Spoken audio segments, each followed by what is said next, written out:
नमस्कार विद्यार्थी मित्रांनो, नागेश करजगी ऑर्किड स्कूलच्या वतीने मी आदिनाथ सर्वदे आपल्या सर्वांचं मनपूर्वक स्वागत करतो।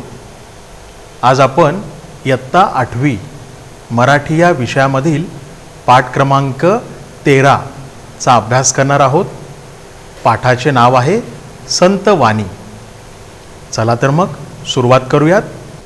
मुलांनो, संत वाणी यामध्ये एकूण 2 अभंग दिलेले आहेत।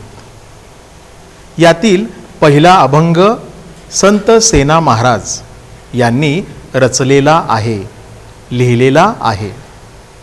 अभंगाला सुरुवात करण्या अगोदर संत सेना महाराज यांचा अल्प परिचय आपण पाहणार आहोत। संत सेना महाराज इसवी सन 13व्या शतकाचा उत्तरार्ध, प्रसिद्ध संत कवी संत ज्ञानेश्वर व संत नामदेव यांचे समकालीन संत सेना महाराज पंढरीचे वारकरी होते। त्यांच्या नावावर सुमारे 150 अभंग आढळतात। तर हा संत कवी संत सेना महाराज यांचा अल्प परिचय या ठिकाणी आपण पाहिला। यानंतर या अभंगामध्ये नेमकं काय दिलेलं आहे हे थोडक्यात जाणून घेऊ। संतांच्या सानिध्यात मिळणाऱ्या आनंदाचे वर्णन प्रस्तुत अभंगामध्ये केले आहे। मुलांनो, संतांच्या सानिध्यात म्हणजेच सहवासात मिळणाऱ्या आनंदाचे वर्णन प्रस्तुत अभंगामध्ये केलेले आहे।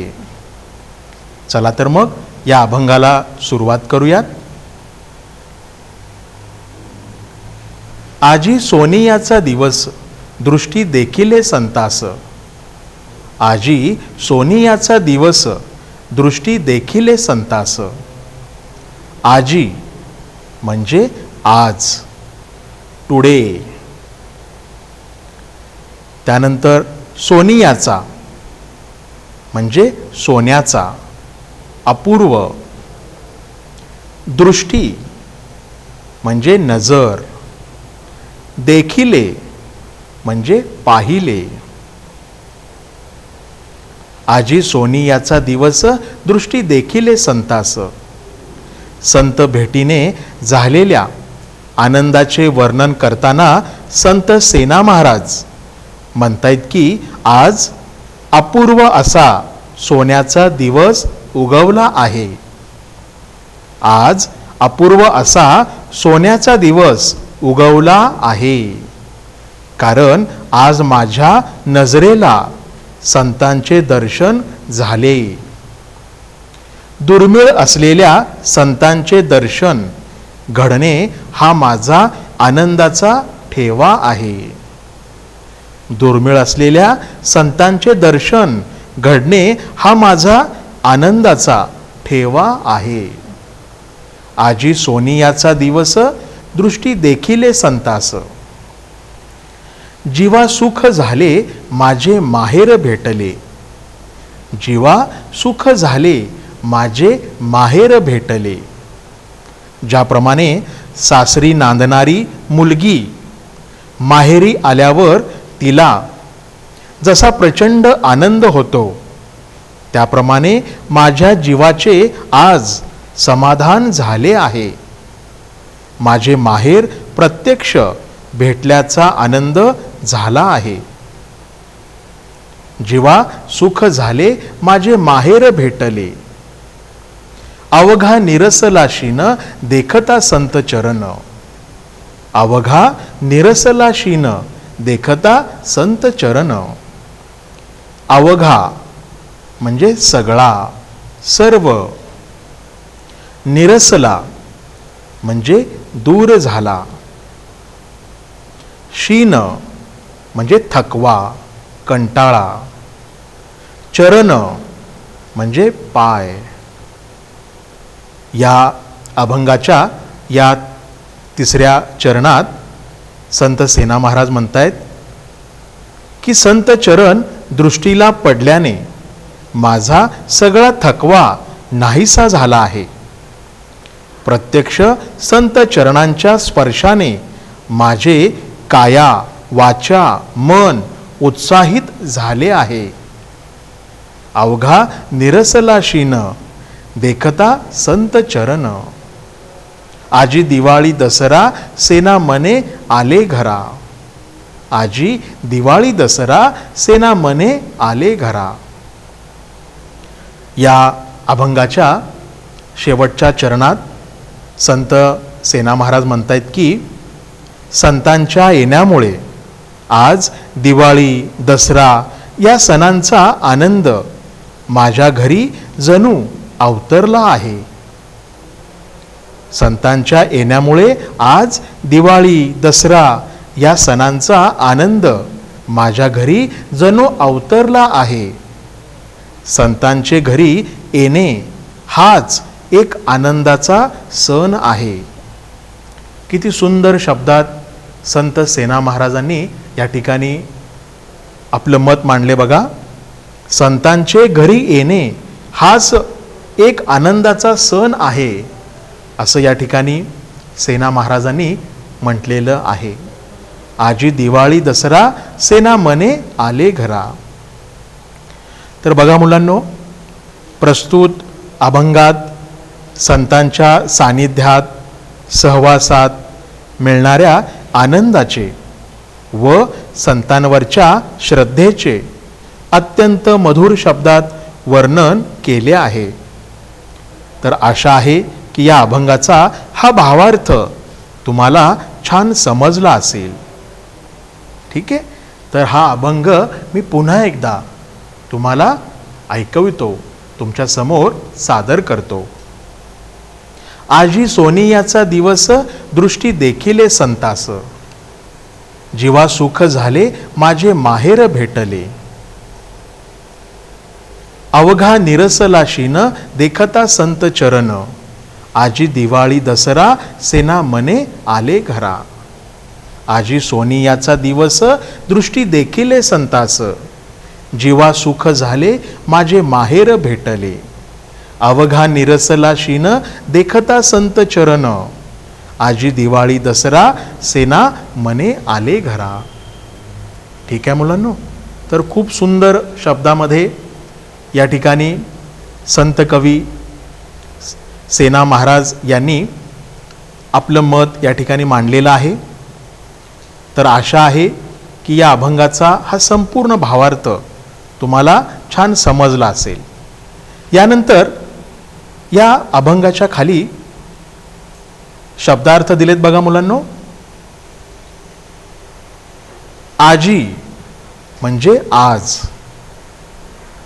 देखिले म्हणजे पाहिले, अवघा म्हणजे संपूर्ण सर्व, शीन म्हणजे थकवा, निरसने म्हणजे दूर होणे, नाहीसा होणे. ठीक आहे, तर यानंतर हा अभंग क्रमांक 1 संत सेना महाराज यांनी रचलेला आहे, लिहिलेला आहे. यानंतर अभंग क्रमांक 2, अभंग क्रमांक 2 हा अभंग संत चोखामेळा यांनी रचलेला आहे, लिहिलेला आहे. अभंगाला सुरुवात करण्या अगोदर संत चोखामेळा यांचा अल्प परिचय आपण पाहणार आहोत. संत चोखामेळा प्रसिद्ध संत कवी.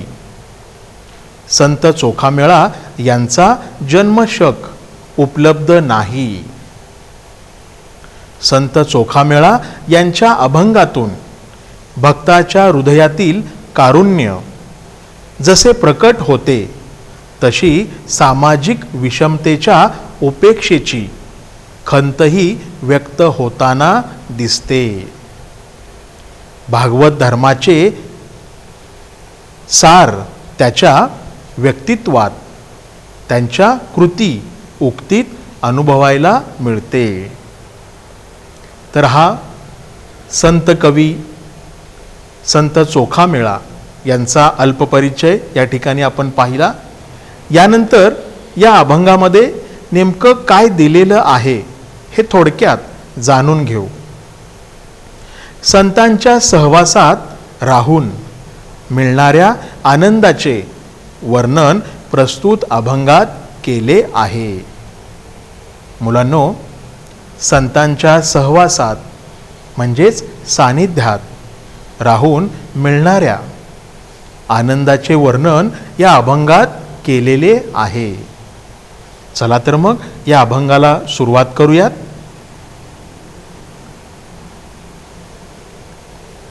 चंदनाच्या संगे बोरिया बाभळी, हे कळी टाकळी चंदनाची.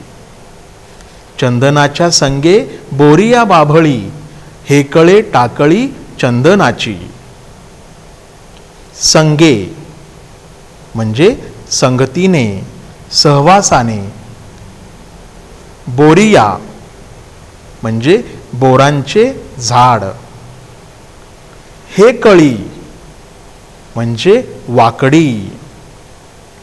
टाकळी म्हणजे लहान झुडूप. संत चोखामेळा या अभंगाच्या पहिल्या चरणात म्हणतायत की, ज्याप्रमाणे चंदनाच्या सहवासात बोरी, बाभळी वगैरे झाडे, तसेच वेडीवाकडी लहान झुडपे आली तर त्यांनाही चंदनाचा सुवास लाभतो. चंदनाच्या संगे बोरिया बाभळी, हे कळी टाकळी चंदनाची. म्हणजे ज्याप्रमाणे चंदनाच्या सहवासात बोरी, बाभळी वगैरे झाडे, तसेच वेडीवाकडी लहान झुडपे आली तर त्यांनाही चंदनाचा सुवास लाभतो. इतर झाडेही चंदनासारखी सुवासिक होतात. चंदनाच्या संगे बोरिया बाभळी, हे कळी टाकळी चंदनाची. संताची या संगे अभाविक जन, तयाच्या दर्शने तेची होती. संताची या संगे अभाविक जन, तयाच्या दर्शने तेची होती. अभाविक म्हणजे भक्त नसलेले. जन म्हणजे लोक. तयाच्या म्हणजे त्याच्या. दर्शने म्हणजे पाहण्याने. संताची या संगे अभाविक जन, तयाच्या दर्शने तेची होती. तर चंदनाच्या सहवासामुळे इतर झाडांमध्ये जो बदल होतो, परिवर्तन होते, अगदी त्याचप्रमाणे संत सज्जनांच्या संगतीने भक्ती न करणारे अभाविक लोकही भाविक बनतात. संताची या संगे अभाविक जन, तयाच्या दर्शने तेची होती. चंदनाच्या सहवासामुळे इतर झाडांमध्ये जो बदल होतो, परिवर्तन होते, अगदी त्याचप्रमाणे संत सज्जनांच्या संगतीने, सोबतीने भक्ती न करणारे अभाविक लोकही भाविक बनतात. संतांच्या दर्शनाने अभाविक माणसांच्या मनात संतत्व रुजते. संतांच्या दर्शनाने अभाविक माणसांच्या मनात संतत्व रुजते. चोखा मने ऐसा परमार्थ साधावा, नाहीतरी भार वहावा खरा ऐसा. चोखा मने ऐसा परमार्थ साधावा, नाहीतरी भार वहावा खरा ऐसा. परमार्थ म्हणजे मुक्तीचा, मोक्षाचा मार्ग, परमसुख. त्यानंतर भार म्हणजे ओझे. साधावा म्हणजे मिळवावा. संत चोखामेळा या अभंगाच्या शेवटच्या चरणात म्हणतायत की, सज्जनाच्या संगतीत राहून परमगती साधावी, परमार्थाचे परमसुख घ्यावे. सज्जनाच्या संगतीत सोबतीत राहून परमगती साधावी. परमार्थाचे परमसुख घ्यावे, नाहीतर सारे जीवन भूमीवरचे ओझे ठरेल. सारे जीवन भूमीवरचे ओझे ठरेल. जन्माला येऊन जन्माचे सार्थक करायचे असेल तर संतांच्या संगतीत राहावे, अन्यथा तुम्ही भूमीला भारभूत ठराल, ओझे ठराल. या पृथ्वीला आपल्या जीवनाचे ओझे वाहावे लागेल. चोखा मने ऐसा परमार्थ साधावा, नाहीतरी भार वाहावा खरा ऐसा. तर मुलांनो, संत सज्जनाच्या सहवासात आपले व्यक्तिमत्व कसे उजळून निघते त्या परमानंदाचा अनुभव संत चोखामेळा यांनी या अभंगात वर्णिला आहे. तर आशा आहे की या अभंगाचा हा संपूर्ण भावार्थ तुम्हाला छान समजला असेल. ठीक आहे, तर पुन्हा एकदा हा अभंग मी तुमच्यासमोर सादर करतो. चंदनाच्या संगे बोरिया बाभळी, हे कळी टाकळी चंदनाची. संताची या संगे अभाविक जन, तयाच्या दर्शने तेची होती. चोखा मने ऐसा परमार्थ साधावा, नाहीतरी भार वाहावा खरा ऐसा. ठीक आहे मुलांनो, या अभंगाच्या खाली काही शब्दार्थ दिलेले आहेत बघा. संगे म्हणजे सोबत, दर्शने म्हणजे दर्शनाने, हे कळी म्हणजे वाकडी, टाकळी म्हणजे लहान झुडूप, अभाविक म्हणजे भाविक नसलेले, खर गाढव. ठीक आहे, तर मुलांनो, आज आपण पाठ क्रमांक 13 संत वाणी यामध्ये संत सेना महाराज व संत चोखामेळा यांचे 2 अभंग अभ्यासले. त्या अभंगाचा भावार्थ समजून घेतला, शब्दार्थ समजून घेतले. आशा आहे की हा संपूर्ण भाग तुम्हाला छान समजला असेल. ठीक आहे, यानंतर पान नंबर 49 वर एक प्रश्न दिलेला आहे बघा. खालील आकृतीत नाम, सर्वनाम, विशेषण व क्रियापद यांची उदाहरणे दिली आहेत. त्यांचा उपयोग करून अर्थपूर्ण वाक्ये तयार करा. खालील आकृतीत नाम, सर्वनाम, विशेषण व क्रियापद यांची उदाहरणे दिली आहेत. त्यांचा उपयोग करून अर्थपूर्ण वाक्ये तयार करा, असा या ठिकाणी प्रश्न विचारलेला आहे बघा. खाली आकृती दिसत असेल मुलांना तुम्हाला. तर या आकृतीमध्ये नाम, सर्वनाम, विशेषण, क्रियापद यांची उदाहरणं आहेत. तर आपल्याला या शब्दांचा उपयोग करून अर्थपूर्ण वाक्य तयार करायचे आहेत. तर 3 वाक्य या ठिकाणी उदाहरण म्हणून दिलेली आहेत बघा. तुषार गुणी आहे, तो पिवळा चेंडू खेळतो. तुषारला मिठाई आवडते. तर इथं 3 वाक्य दिलेली आहेत. याप्रमाणेच आपल्याला आणखीन वाक्य बनवायची आहेत. तर बघा, मी सांगतो, तुम्ही पेन्सिलीच्या साहाय्याने लिहून घ्यायचंय. तुषार गुणी मुलगा आहे, तो खेळकर आहे. तुषार गुणी मुलगा आहे, तो खेळकर आहे. तुषारला मेथीची भाजी आवडते, तो हिरवी मेथीची भाजी खातो.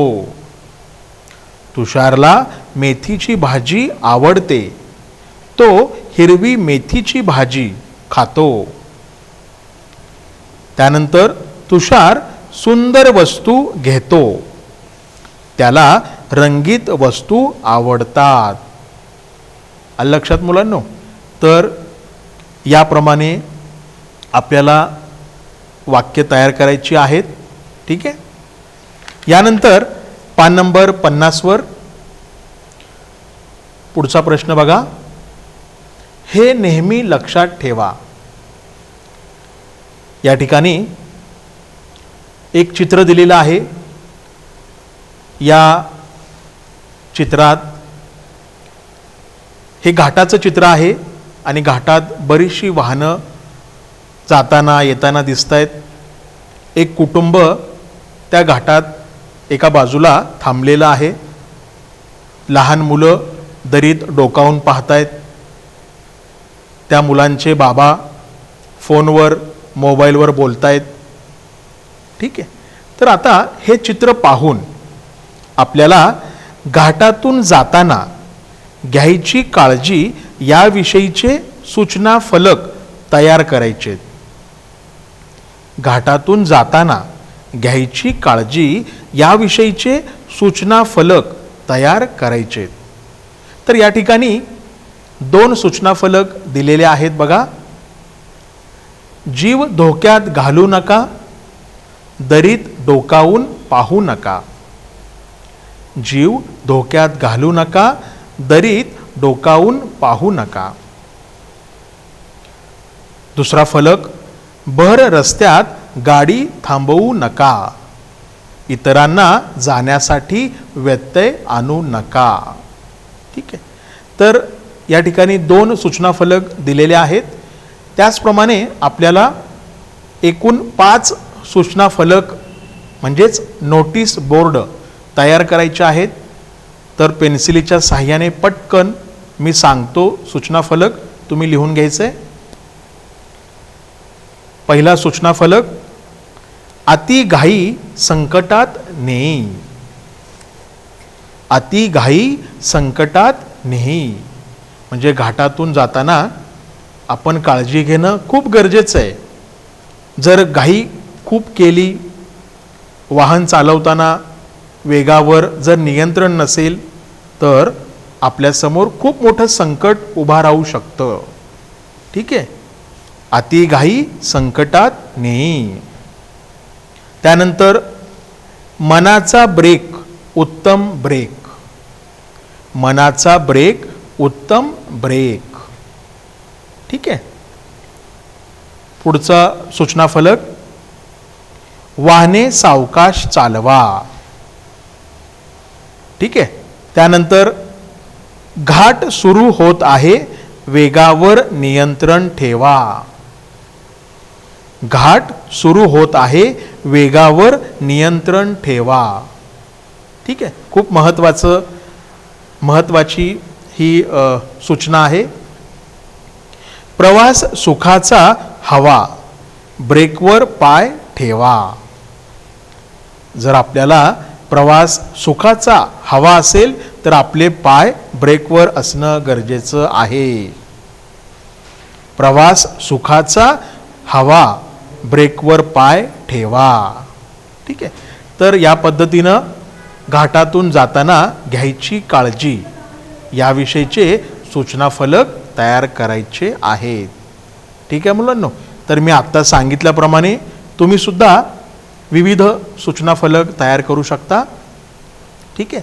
यानंतर पान नंबर 51 वर मैत्री तंत्रज्ञानाशी, यामध्ये इयत्ता 8वीतील मिनल व इयत्ता 10वीतील तेजस या 2 बहीण भावंडातील हा संवाद दिलेला आहे. तो संवाद आपण वाचूयात आणि समजून घेऊयात. ठीक आहे. तेजस, मिनल, ए मिनल, अगं आता आपली शाळा लवकरच सुरू होणार आहे. आपण यावर्षी आणलेली नवीन पुस्तकं वाचायला हवी. तू यावर्षीची नवीन पुस्तकं पाहिलीस का? तेजस आपल्या लहान बहिणीला हा प्रश्न विचारतोय. मग मीनल काय म्हणते बघा. हो दादा, अरे मी पुस्तकं वाचली नाहीत, पण बघितली आहेत. तेजस, आवडली का तुला तुझी पुस्तकं? त्यावर मीनल काय म्हणते बघा. अरे मला तर माझी पुस्तकं खूपच आवडली. मागील वर्षापेक्षाही या वर्षीची पुस्तकं खूपच सुरेख आहेत. नव्या कोऱ्या पुस्तकांचा सुगंध, त्यातील आकर्षक चित्रे, पाठांची मांडणी मला खूपच आवडली, असं मीनल तेजसला सांगते. त्यावर तेजस काय म्हणतो बघा. अगं मला पण माझी पुस्तकं खूप आवडली आहेत. अभ्यास करताना नक्कीच मजा येणार आहे. मीनल, अरे पण नवीन पुस्तकात सर्व धड्याखाली चौकटीत काहीतरी दिलेले आहे. ते काय आहे मला कळलंच नाही. तेजस, दाखव बर मला काय आहे ते. त्यावर मीनल काय म्हणते बघा. हे बघ, पुस्तकातील पाठाखाली QR कोड दाखवते. पुस्तकातील पाठाखाली QR कोड दाखवते. तेजस, अगं मीनल, हा तर QR कोड आहे. मग मीनल काय म्हणते बघा. QR कोड म्हणजे काय रे दादा? पूर्वीच्या पुस्तकात तर असं काही दिलं जात नव्हतं. मीनल तेजसला प्रश्न विचारते की QR कोड म्हणजे काय? पूर्वीच्या पुस्तकात तर असं काहीच दिलं जात नव्हतं. त्यावर तेजस तिला काय उत्तर देतो बघा. अगं QR कोड म्हणजे quick response code. QR code म्हणजे क्विक रिस्पॉन्स कोड. अगं मोबाईलवर QR कोड स्कॅनर हे ॲप्लिकेशन सॉफ्टवेअर डाउनलोड करावे लागते. या सॉफ्टवेअरद्वारे हा QR कोड स्कॅन केल्यानंतर आपल्याला पाठ, कविता, इतर घटक या संबंधीच्या काही लिंक्स दिसतात. त्याद्वारा ऑडिओ, व्हिडिओ तसेच इतर पूरक साहित्य आपल्याला पाहायला मिळते. आपण ते ऐकू शकतो, पाहू शकतो आणि वाचूही शकतो. अभ्यासासाठी त्याचा आपल्याला पुन्हा पुन्हा वापरही करता येऊ शकतो. त्यावर मीनल काय म्हणते बघा. अरे हे तर खूपच छान आहे. आपल्या पाठ्यपुस्तकातील घटकांसंबंधीची माहिती खूपच कमी वेळात उपलब्ध होत असल्यामुळे विविध प्रकारचे साहित्य व माहिती शोधण्यासाठीचा आपला वेळही वाचणार आहे. चल दादा, आपण लगेच आपल्या मोबाईलवर हे ॲप डाउनलोड करून घेऊया आणि अधिकाधिक माहिती मिळवूया. तर बघा मुलांनो, इयत्ता 8वीतील मीनल व इयत्ता 10वीतील तेजस या दोन बहीण भावंडांमधील हा संवाद इथं दिलेला आहे. आणि या संवादाच्या माध्यमातून आपल्याला QR कोड या संदर्भात अत्यंत महत्त्वाची माहिती इथं दिलेली आहे. तर ती तुम्हाला छान समजली असेल. ठीक आहे. तर बघा मुलांनो, आज आपण पाठ क्रमांक 13 संत वाणी यामध्ये 2 अभंग पाहिले. दोन्ही अभंगाचा भावार्थ समजून घेतला, शब्दार्थ समजून घेतले. हा संपूर्ण भाग तुम्हाला छान समजला असेल. ठीक आहे. धन्यवाद.